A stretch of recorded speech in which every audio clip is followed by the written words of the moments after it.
Halo para sahabat pencinta timnas Indonesia. Bagaimana kabar kalian hari ini? Semoga sehat selalu dan banyak rejeki. Amin. Banyak pemain keturunan ragu-ragu hingga menolak untuk bergabung ke timnas Indonesia. Ternyata ini alasannya.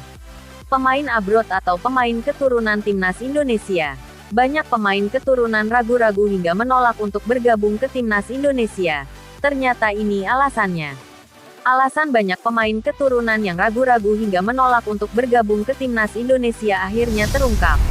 Tapi sebelum lanjut mohon subscribe dan nyalakan loncengnya agar kalian tidak ketinggalan berita seputar olahraga. Untuk meningkatkan kualitas timnas Indonesia, PSSI Persatuan Sepak Bola Seluruh Indonesia telah melakukan berbagai upaya. Salah satunya dengan menaturalisasi pemain keturunan. Di bawah kepelatihan Sintayong dan kepemimpinan Erick Thohir sebagai Ketua Umum PSSI, sejumlah pemain naturalisasi telah dipanggil untuk memperkuat skuad Garuda. Para pemain keturunan ini memiliki kualitas yang tidak diragukan lagi, dengan sebagian besar bermain di klub-klub Eropa dan Asia. Beberapa nama seperti Tom Haye, Sandy Walsh, Sain Patinama, Kelvin Verdong, Ragnar Oratmangun, Jay Itses, dan Jordi Amat memiliki pengalaman internasional yang signifikan di Eropa. Selain itu, ada juga talenta muda seperti Ivar Jenner, Justin Hapner, Nathan Chuaon, Rafael Struijk, dan Elkan Bagot, yang dianggap sebagai prospek cerah untuk masa depan timnas Indonesia. PSSI pun terus berusaha mencari pemain diaspora lainnya yang dapat bergabung dengan timnas Indonesia. Banyak pemain muda keturunan yang kini berkarir di Eropa dan menjadi perhatian PSSI untuk diajak memperkuat timnas. Namun, upaya ini tidak selalu berjalan mulus.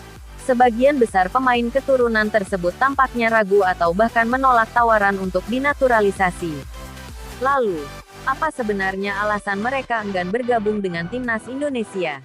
Menurut anggota Exco PSSI, Arya Sinulinga, alasan utama di balik penolakan atau keterlambatan pemain-pemain keturunan untuk menerima naturalisasi dan membela timnas Indonesia bukanlah soal rasa nasionalisme atau uang.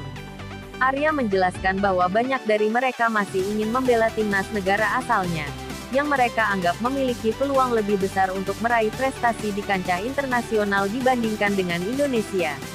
Bagi pemain yang masih muda, mereka merasa memiliki kesempatan lebih besar untuk bermain bagi negara asalnya, sehingga mereka enggan untuk beralih ke timnas Indonesia.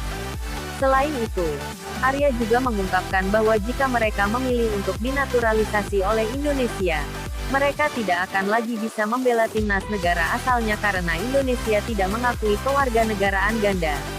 Inilah yang membuat banyak pemain keturunan mempertimbangkan dengan hati-hati tawaran naturalisasi dari PSSI. Jadi mereka itu penuh pertimbangan. Kalau saya pindah ke Indonesia sampai kapanpun saya tidak bisa main lagi di timnas negaraku. Pertimbangan berat bagi mereka, pertimbangan karir, dan sebagainya, kata Arya dalam YouTube pribadinya.